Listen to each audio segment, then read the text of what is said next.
Hello, today we are going to look at writing, and our topic today is writing a true story. We are going to see how to write a true story. Let's first read this story together. Last week, I was at the big mall shopping for some clothes. I walked impatiently to my favorite shop as my eyes caught the sight of the sales sign on the front window. The shop assistant was very helpful and kind. He wrapped every single piece separately and put them in a nice gray bag. Once I got home, I opened the bags immediately to try my clothes on. I stood still, trying to figure out what had happened. All of the contents of the bags were colorful ladies' garments. I pulled them out one by one, trying to find any of my clothes in vain. I got so angry that I couldn't wait until the next day. I fingered my keys in my pockets and dashed out to my car.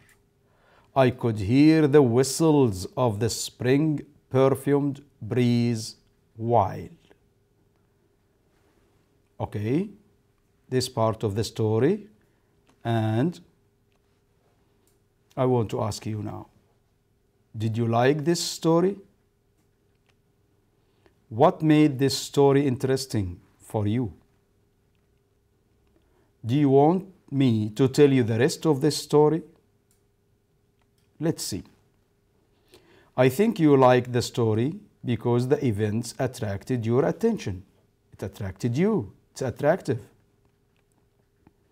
I think that you want to know the rest of the story simply because you want to know what happened next.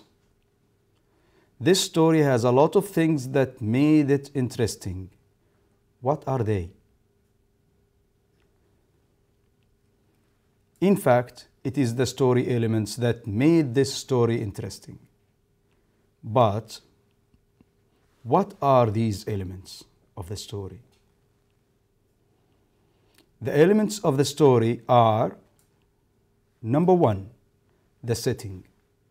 The setting means the time and place, when and where this story happened. Number two, the characters. What are the characters in the story? Number three, the plot. The plot simply means the beginning, climax, and end. The beginning of the story. The climax is when the conflict or the problem is to its utmost. The problem is very complicated and it needs to be solved. And then the end. What is the setting of this story, the story we have read now? The time element is last week.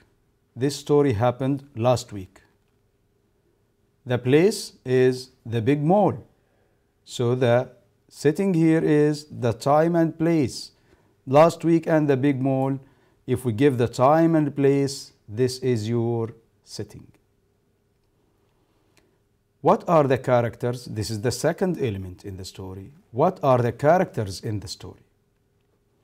The characters are the author, the writer, who is saying I, me, give me, and the shop assistant. These are the two people mentioned in the story, and these are the characters of our story. Let's judge or see the plot. What is the plot of this story? As I told you, the plot starts with an opening. So the opening and the coming events, these are called the rising action. When the action comes to the most, it's very complicated. Here is the climax, and this needs to be solved. The inclination is the way to the solution. The last thing is the resolution, or sometimes they call it solution. What is the plot of the story? Simply setting the scene and introducing the characters. This is the first point. Then going shopping, buying clothes, happily taking them home. These are the events that happened before he discovers the problem. The problem comes when the writer did not find his clothes and was very angry. Now he is thinking how to solve this problem. The story comes now to the inclination or towards the resolution. The writer thought of going back to the shop to find out what happened. For the end, I left it open intentionally for you to enjoy creating the end you like. So you can end this story in the way you like. Let's go back and check it again. This is the plot outline. When you are making an outline for any story, you want to have a plot. The plot is the core, it's the bone, the skeleton of the story. All the other events and all the other additions are adding flesh to this bone. So you start with the basic situation and conflict, you put it here. The next events, you mention them. Event number 1, 2, 3, put as many events as you can for your story. Then you reach the climax. This is the problem. After you reach the problem or the problem is very complicated, then you are thinking of having a resolution. Remember this outline and use it whenever you are going to create a true story. Effective writers paint a picture for their readers. They are like painters. Just like painters who use canvas, cloth, brushes, and paints, writers use other tools to create their pictures. What are these tools? What are the writer's tools? They are the dominant impression. The dominant impression, we mean the impression which is going to be in the whole story or in the rest of the story. Then comes the spatial order. The spatial order is you are going to mention everything. Where was it? Where was this? Where does this happen or where does that happen?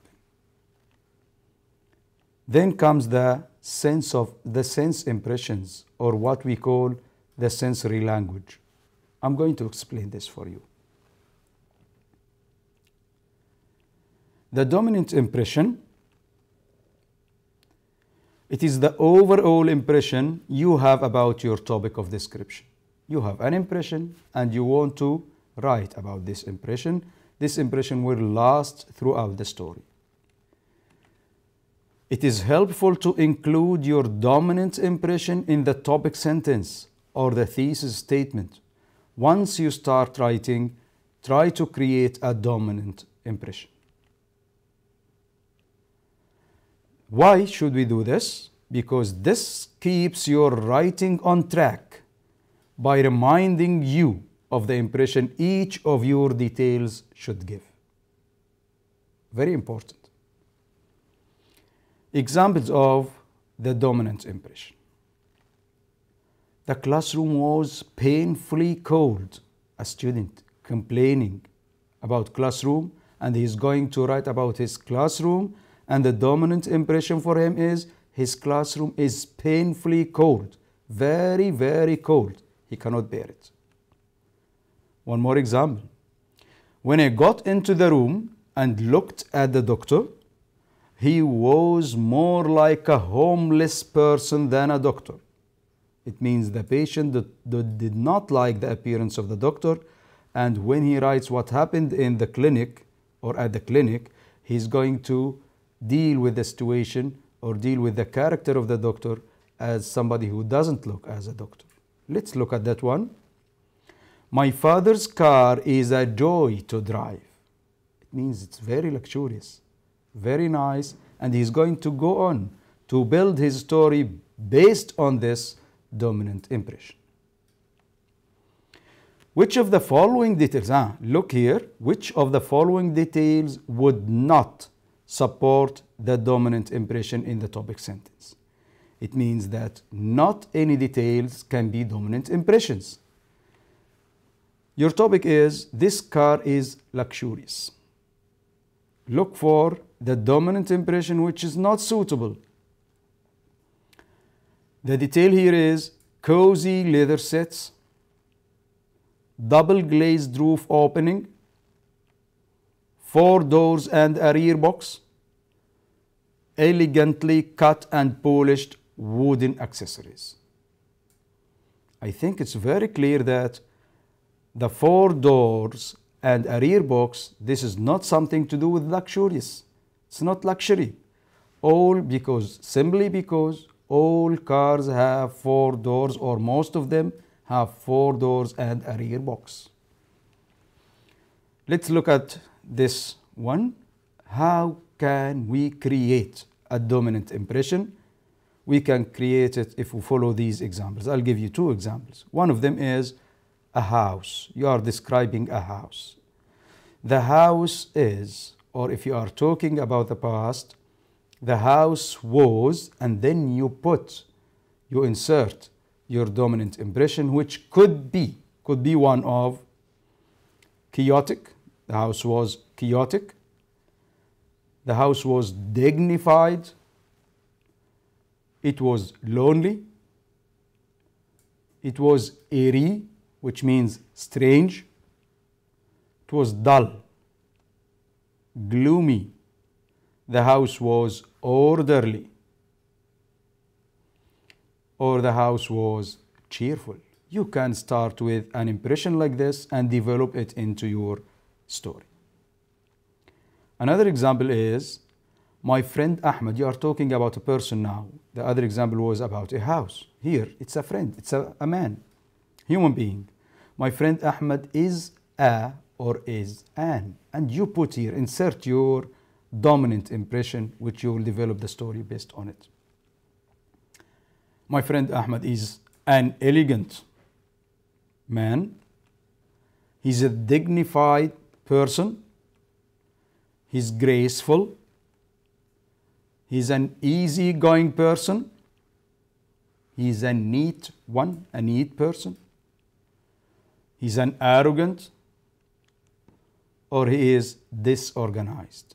And you start telling the story of how he is disorganized, or how he is arrogant, or how he is so and so. Let's move now to the spatial order. As I told you before, the spatial order are words that help us understand where is this or where was that. Spatial order helps you to write about anything that takes up space. Anything. Here is a group of commonly used words that refer to space. Above, beyond, in, between, ahead, south, on, west, around, right, over, toward, next to, under, behind, beside, near, by, left, north, east, down. The sense of impressions, the sense impressions, or the sensory language. I think most people know this word for sensory language. This is a technique of using words while writing. Because you are writing a story, you should use more of or much of the sensory language. Let's look here. The picture you draw, the picture you paint for your reader cannot be alive without using sense impressions. Why? How is that? The simple reason for this is that we collect every piece of information about the world around us through our 5 senses. We use our 5 senses to recognize the world around us. That's why we need sensory language. Let's see now what are the elements of sensory language. The sensory language first starts with the eye. You can see something, so you use your sight. You can hear something, so you use the sense of hearing. Then you can smell something. I can smell smoke in here. Also, you can use your hand, the sense of touch. And the last thing is your tongue. It's the sense of taste. This when you are describing a kind of food. You say salty, sour, tasty, whatever. The sense impressions or the sensory language again. And now read the following examples. Read them. Try to find the kind of the sensory language used in each one of them. Classify them according to the sense you use to recognize this thing with. The first example is, I like sitting in the creaking wooden rocker of my father. The word creaking, creaking. Can you hear? Creaking. It's a sound. Pussy, my pet cat, walks heavily to join me. Walks heavily. Can you see how it walks? Yes, it walks heavily. See, you are using the sight. One more example. The gentle breeze brought the tempting aroma of grilling chicken towards me. So aroma, it's something to, yes, something to smell. Feeling the softness of the cotton cushions beneath her, she fell fast asleep. So this is something related to the sense of touch. The softness, it's soft. One final example is, or the before the last, in the distance I hear the sleepy buzz of a neighbor's mower. I hear the sleepy buzz. This is related to, yes, hearing. You added too much lemon to the salad, it tastes sour. This is related to the sense of taste. That's it. Okay, to make sure you used enough and suitable sensory language, you can use the following checklists. I'm giving you now a checklist to make sure that you used enough of this language. The sensory detail checklist. This is the name of the checklist. You put your subject and you see. Did you mention anything about the sight, sound, smell, touch, taste? You can check. Just check. If yes, it means you use this in your story and you are going in the right direction. Let's see now how to organize our narrative or our description of a topic. How can we organize this? We should map or plan. Before you start, anything that's put on a map, on a plan can succeed very well. We should map or plan our story using a suitable organizer. A story organizer can look like one of the following diagrams. I'm going to show you some diagrams, some story organizers. You can follow which one you like. This one is a story mapping, the theme, the topic, the main idea in the middle. Then you move to the first thing we said is the setting. You can add some characters. What are the characters included in your story?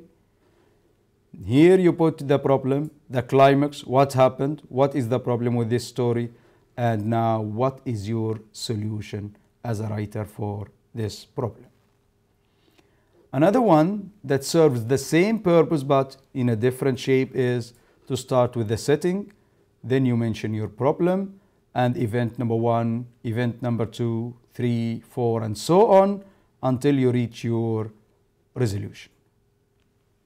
Another one looks like this, the setting, you put your time, when did this happen, the place, where did this happen, you put your characters, sometimes you can describe some of them, and you mention what is the problem in your story. Then you go back to the plot and plot organizer to make your plot according to the events of the story. The last thing is your resolution. Let's see one of them in action now. I'm going to apply to apply one of the story elements based on one of the organizers you have seen now. Story mapping, and I'm going to put the theme. I suppose that the theme here is I'm going to describe a dignified house in our neighborhood. So the first thing is to think, what is the setting of the story? The setting is when I was a small boy. Yes, this is time.